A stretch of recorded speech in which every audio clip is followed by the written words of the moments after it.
Chairman Peoples Party Bilawal Bhutto ने वाज़ेह किया है कि वो इंतखाबात से नहीं डरते, अलबत्ता कुछ इत्तेहादी इलेक्शन से भाग रहे हैं। हैदराबाद में तकरीब से खिताब में उन्होंने कहा कि बल्दियाती इंतखाबात लड़ने के लिए MQM से भीख मांगी मगर वो अपने 2 टाउन भी न बचा सके। बिलावल भुट्टो जरदारी ने PTI पर भी खुलकर तनकीद की और ऐलान किया कि पीपल्स पार्टी मुकाबले के लिए आ रही है।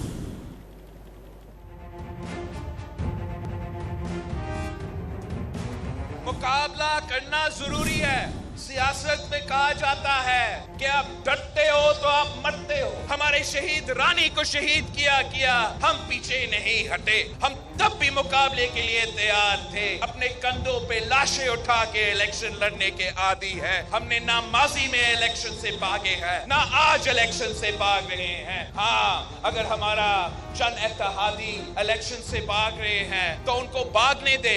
आप इलेक्शन से भागते हो तो कोई ना कोई आके आपका जगह ले ले। मैं अपने जो MQM के सियासत होता था, मैं उनका पाँव नहीं पकड़ा मगर मैंने बाकी जो भी मुझसे हो सका भीख मांगता रहा कि लड़ो लड़ो बल्दियाती इलेक्शन। मैं उनको कहता रहा कि कराची हैदराबाद से आप लड़ो, अपना स्पेस उस नालायक ना अहल सिलेक्टेड की जमात, पाकिस्तान दुश्मन की जमात में ना करवाने वाला जमात को ना दो। मेयर हैदराबाद तो दूर की बात, वो अपना 2 टाउन्स PTI से नहीं बचा सके।